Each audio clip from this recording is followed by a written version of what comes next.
المكتب التعاوني للدعوة والإرشاد وتوعية الجاليات بمحافظة بدر. بسم الله الرحمن الرحيم. الحمد لله رب العالمين والعاقبة للمتقين والصلاة والسلام على أشرف الأنبياء والمرسلين. أشهد أن لا إله إلا الله وحده لا شريك له وأشهد أن محمدا عبده ورسوله. أما بعد، رمضان آنے والا ہے اور اس کا استقبال کیسے کرنا ہے، رسول اللہ صلی اللہ علیہ وسلم سے ابو ہریرہ بیان فرماتے ہیں کہ آپ صلی اللہ علیہ وسلم نے فرمایا کہ من صام رمضان ایمانا واحتسابا غفر له ما تقدم من ذنبه، کہ جو شخص رمضان کا روزے رکھے ایمان اور احتساب کی حالت میں، اللہ تعالیٰ اس کے پچھلے زندگی کے سارے گناہوں کو معاف فرما دیتے ہیں۔ ایمان سے مراد یہاں پہ اللہ پر ایمان لانا اور روزوں کی فرضیت پر راضی ہو اور نیکی اور اجر کی امید کرتے ہوئے اس کی فرضیت کو دل سے تسلیم کرے اور ثواب اور اجر میں کوئی شک نہ ہو، تو ایسے شخص کے سارے گناہوں کو معاف کر دیا جاتا ہے۔ صحیح مسلم میں ابو ہریرہ رضی اللہ عنہ سے ایک اور حدیث ہے، وہ بیان فرماتے ہیں کہ آپ صلی اللہ علیہ وسلم نے فرمایا الصلاۃ الخمس والجمعۃ الی الجمعہ ورمضان الی رمضان کفارۃ ما بینہن اذا اجتنبت الکبائر، کہ پانچوں نمازیں اور جمعے سے لے کے جو دوسرا جمعہ ہے اور یہ درمیان والی گناہ، اور رمضان سے لے کے دوسرے رمضان تک کا یہ درمیانی جو وقفہ ہے، یہ اس اعمال صالحہ کی وجہ سے، یعنی نماز جمعہ اور رمضان کی وجہ سے کفارہ بن جاتا ہے۔ اللہ انسان کے زندگی کے ان گناہوں کو معاف کر دیتے ہیں جب تک کہ انسان کبیرہ گناہوں سے بچتا رہے۔ رمضان کے استقبال کیسے کرنا چاہیے؟ پہلی بات کہ انسان سچے دل سے اللہ سے توبہ کرے۔ اللہ کے رسول صلی اللہ علیہ وسلم نے فرمایا کہ یا ایھا الناس توبوا الی اللہ جمیعا فانی لا اتوب فی الیوم 100 مرہ،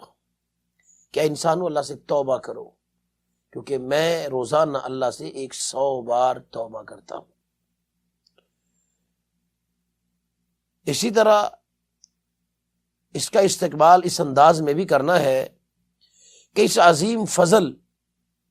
اور بڑے اجر کو تسلیم کرتے ہوئے روزے رکھنا، جیسا کہ میں نے حدیث پڑھی ہے کہ نبی صلی اللہ علیہ وسلم نے فرمایا کہ من صام رمضان ایمانا واحتسابا، جس نے رمضان کے روزے ایمان، یقین کے ساتھ اور نیکی کی امید کرتے ہوئے رکھے،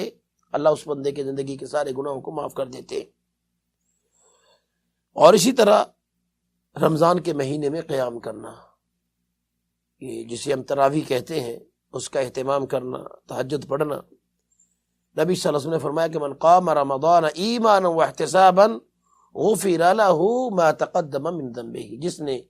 رمضان کا قیام کیا، جاگا، قرآن کی تلاوت کی، اللہ تعالیٰ ایمان کی حالت میں یقین کے ساتھ اور اللہ سے نیکی کی امید کرتے ہوئے، اللہ تعالیٰ اس کے بھی زندگی کے سارے گناہوں کو معاف کر دیتے۔ اور اسی طرح رمضان کے مہینے میں ہر اس عمل سے دور رہنا جو وقت کو برباد کرے اور ہمارے درمیان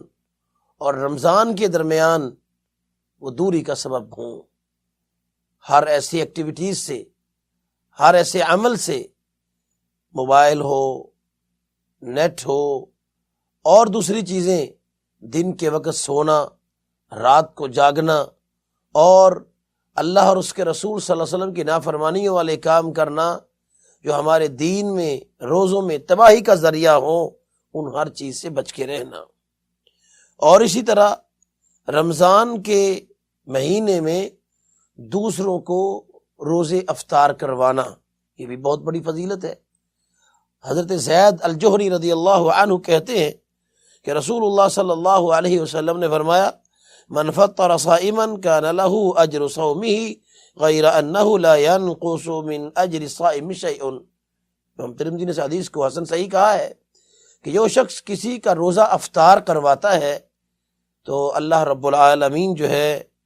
اس کو اتنا ہی اجر عطا کرتے ہیں جتنا اس نے روزہ رکھنے والے کو دیتے ہیں، اور حالانکہ روزہ رکھنے والے کے اجر سے ایک ذرہ برابر بھی کمی نہیں کی جا سکتی۔ اسی طرح رمضان کے مہینے میں کثرت کے ساتھ تلاوت کرنا، نبی صلی اللہ علیہ وسلم نے فرمایا کہ قیامت کے دن جیسا کہ یہ قرآن آئے گا شفیعا مشفعا، کہ یہ اللہ کے حضور سفارش کریں گے اور اللہ تعالیٰ اس کی سفارش کو قبول کر کے تلاوت کرنے والے کو اللہ معاف فرمائیں گے۔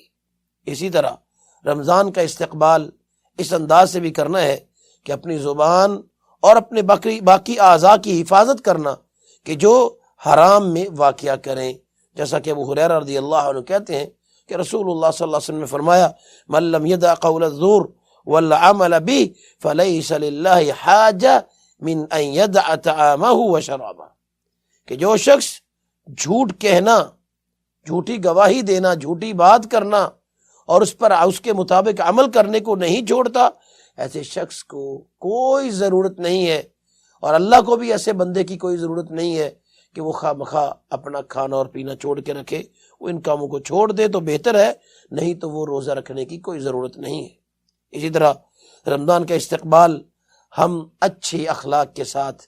تعامل بالناس جو ہے، لوگوں کے ساتھ اپنے معاملات کو ٹھیک کر کے اچھے اخلاق سے کرے، لڑائی جھگڑا، بد اخلاقی، بد زبانی اور جو ہے ہر اس کام سے بچے جو ہمارے اخلاق پر وارد ہوں اور ہمیں بد اخلاق کے زمرے میں لے جائیں۔